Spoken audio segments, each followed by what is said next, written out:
Interruptions kill productivity. There's loads of scientific studies on this stuff to show that it takes around 20 minutes for the mind to refocus after being interrupted. That means that if we are allowing people to ask questions or to send messages, etc., between themselves in our teams or directly to us, it can really affect how much work we get done because we're unable to stay focused on the task at hand because our mind is pulled out to answer the urgent or not so urgent problem that someone has presented to you. This is why phone calls and allowing people to bring their problems to you whenever they wish is not the best way to allow people to communicate in your business, and having an effective communications policy is one way to fix that. This episode, like so many of mine, came from a conversation I had during one of our mastermind sessions where I just dropped in the comment that asynchronous communications is more efficient than conversations. And it sparked an interesting conversation that resulted in some fantastic increases in productivity. I want to share what those are, the background behind this, and also the solutions that I suggested, which when implemented in my client's company, made huge changes even within 1 week of implementation. So the question is this: how do entrepreneurs like us who don't have an endless supply of cash, how do we leverage the best apps, virtual assistants, automation tools and systems to scale our businesses, increase our profits and have more time to do what we love to do each day? That is the question, and this podcast will give you the answer. My name's Dr. Steve Day and this is Systemize Your Success.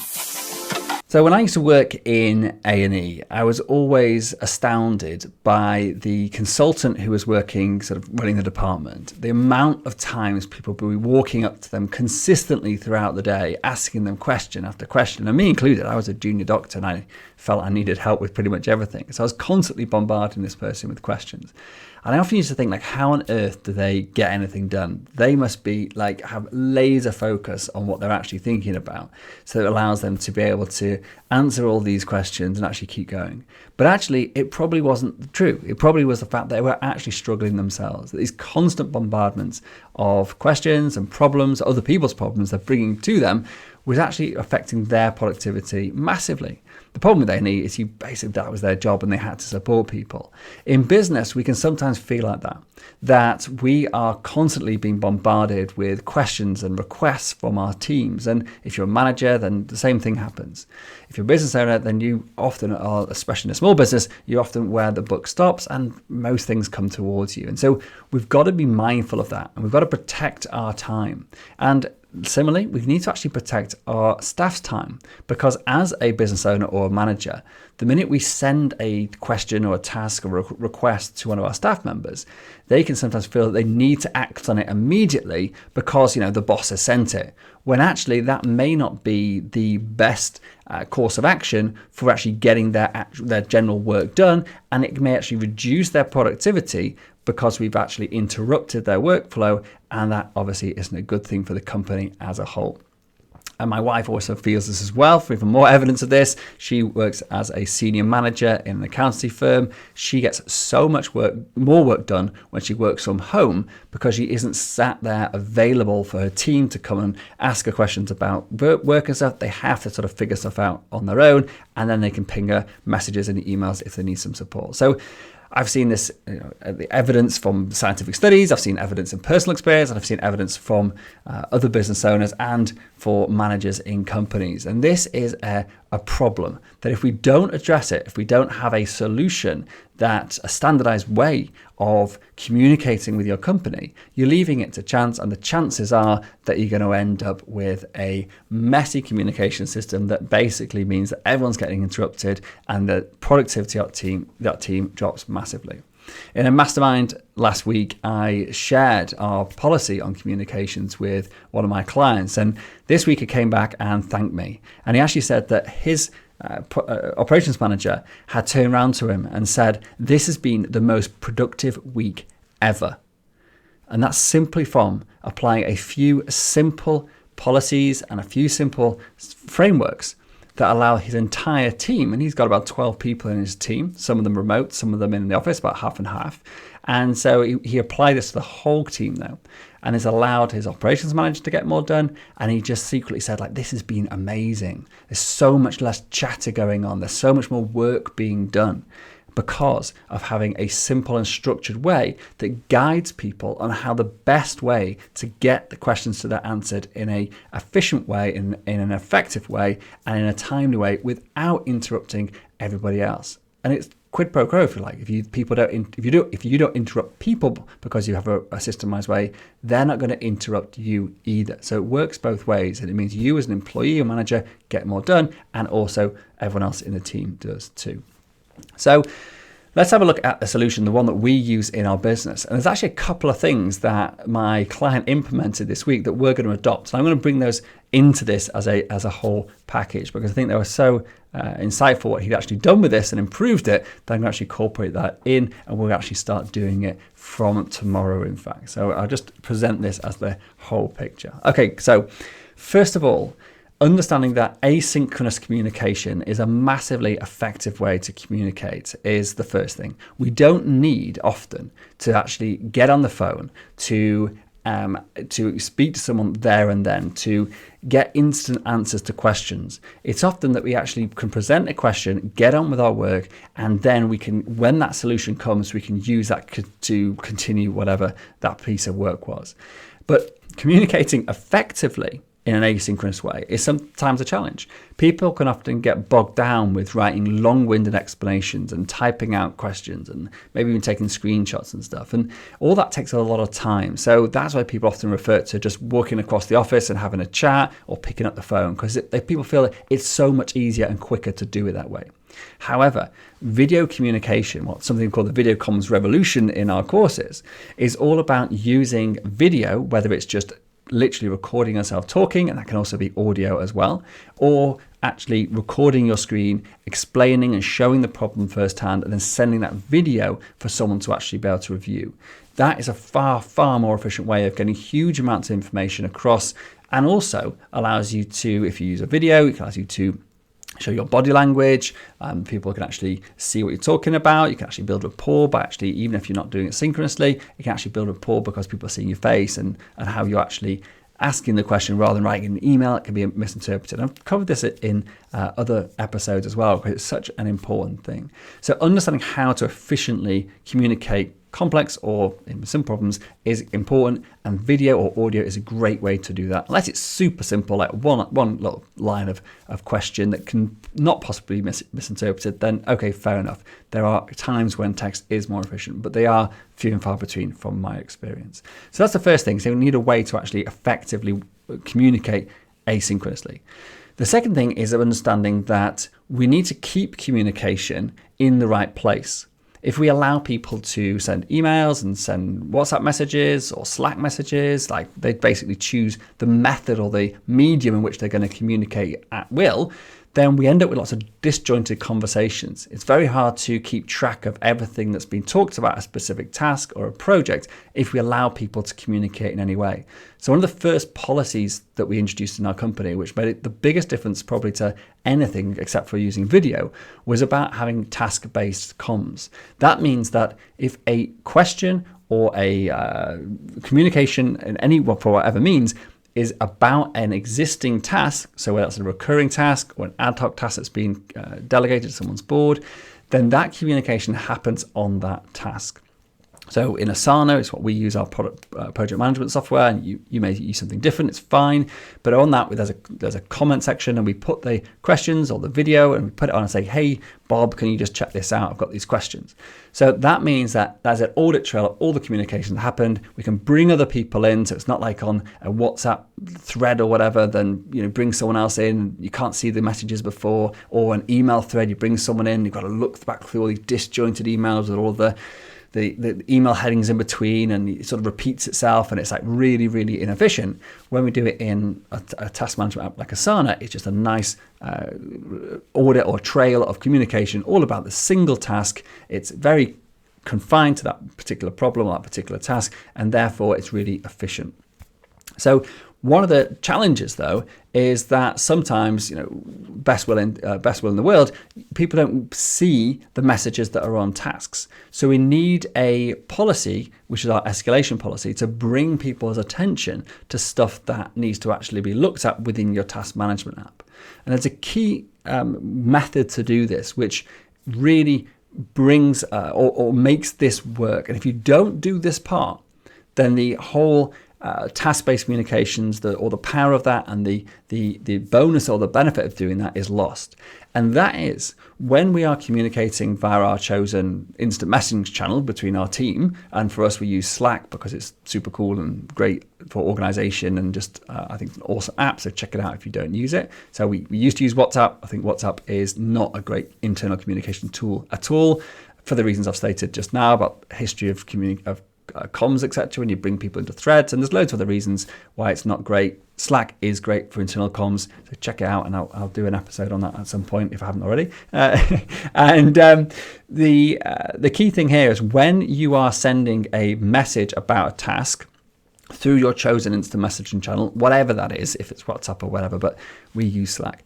When you are sending it, you don't ask the question on the instant messenger channel. So our escalation policy is quite simple, that we have what is the title of the task and where is the link to the task. So it goes something like this: hey Steve, there's an important or urgent message for you on this task which requires your attention. The title of the task is this, or the title of the question or the problem is this, and here is a link to the task. I will then click on that task. It forces me to go into the task management app, answer on the task, and then just hit reply on my instant messenger channel, on my Slack channel, and say I've replied on the task. That means it's forcing me, or whoever obviously the communication is between, to go back into the task management app, put the communication on the task, which keeps it all in one place. So that's a really important step to making this work. It's forcing people by the policy of not putting questions in the instant messaging channel to go back to where it should be answered and answering it there so everybody can see it. And so therefore there's also the audit trail and everything that I discussed before. Another great suggestion, or suggestion for questions is the title of the suggestion. Another great policy that I actually learned from a previous mentor, Rob Moore, was the policy of suggestions before questions. So when somebody asks a question, it doesn't really matter really who it's to, we want them to actually start thinking about possible solutions. So whenever possible, we need to get the person to actually say, look, here's the question I've got, and here's what I think the answer is. Here's what I think the next steps are. And that way we're actually getting people to start becoming problem solvers and not problem creators. And what the great thing about this is it may give you suggestions to the solution for this problem you've never even thought of. Some brilliant things have come from this. And also, if there is a suggestion which you think, yep, that's what I'll do, you don't have to think, it's there in front of you, and you can hit reply and say, just go with number 2, or number 2 is great. Or just go with what you think. If you think all 3 are great and you haven't really got an opinion on it, go with the one you think's best. And that's the ultimate goal, because then the person has to take total ownership of whatever the decision is they make, and therefore they're responsible for the outcome as well. And that's getting into sort of the coaching aspects of this, but that's a brilliant way to actually empower people to be better decision makers and better action takers, to actually force them to make a decision about the solution. As long as you can see that all 3 are pretty much all right, then run with it, see which one they think is best and let them go. So the addition that my client made this week, which I think is an absolutely brilliant one, is they have a dedicated Slack channel set up purely for all the questions happening between the team. And the reason this works incredibly, or this is really important, is because if we're sending things via private Slack channels, then people are sort of forced to answer them there and then. But what makes this dedicated Slack channel for questions really powerful is when we also schedule into people's diaries at times at which they answer questions in the channel.